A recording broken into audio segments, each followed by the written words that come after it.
All right, we have an update in the race for LA Mayor. City Council member Nithya Raman has surpassed Spencer Pratt in the latest drop, now with 27.1% of the vote. That's right. While Pratt is currently at 26.7%. That's a difference of about 3,000 votes. CBS News has already projected incumbent Mayor Karen Bass to make the general election. So joining us now is Jon Regardie, contributing writer at LA Magazine. Thank you so much for being here. Thank you for having me, Jamie and Sheba. You know, we were talking to you on election day, which turned into election night. Now it seems like election month. But on election night itself, Spencer Pratt looked like he was headed to the runoff. Now Nithya Raman has passed him after a series of updates.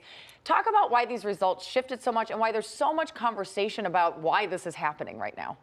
Absolutely, and that is the key conversation and a great question, Jamie. The basics is that on election night, we were in the equivalent of the third quarter of the NBA Finals, and the game doesn't end until the fourth quarter. There were about 1.3 million votes counted at that time in the county of Los Angeles, about 1.9 million now, not all of them within the city.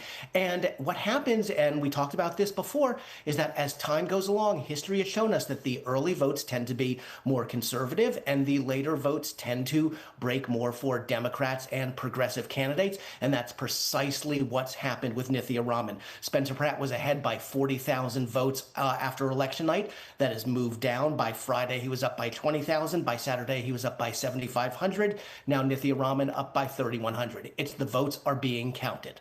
Right. And let's say that because the votes are still being counted. There's still hundreds of thousands of ballots left. Is there any realistic path left for Pratt, you think? Mathematically, there is always a chance, but most everyone who I've spoken with does not think that that is likely to happen. Again, what we're doing is we're following the path that we've seen before. Reflect real quickly to 2022.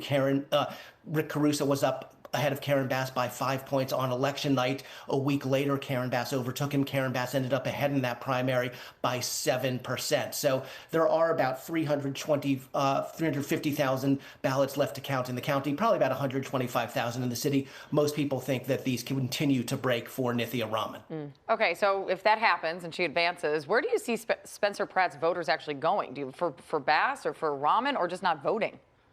That is the question that everyone is asking, and you can spin it a lot of different ways. Some people will say Nithya Raman, she is so far to the left that there is no way a Spencer Pratt, more conservative voter, would ever go for someone that progressive. You can say that, well, gosh, Spencer Pratt voters are not going to vote for Karen Bass.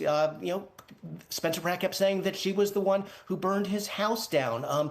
There's a thought that they may, as you just referenced, just sit home and not vote at all. But we have to remember 5 months is a long time. The world can flip upside down. We've seen things change a lot, and that will also be a different electorate. More Democrats will come out. It's going to be a totally different race than what we're thinking now. This is a reset. Yeah, it is going to be very interesting to watch. Also making it interesting, President Trump has weighed in on the race and called it a rigged election during a dramatic interview on NBC's Meet the Press. Does this national attention, you think, change the dynamic of heading into November?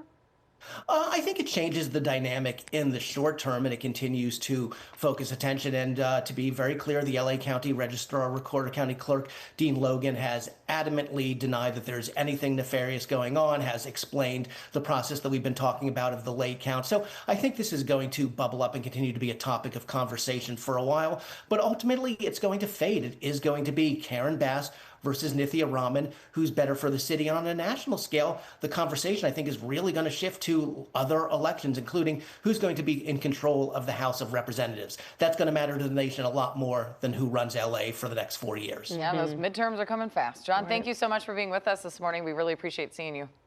Thank you, Jamie. Thank you, Sheba. Thank you, Jon.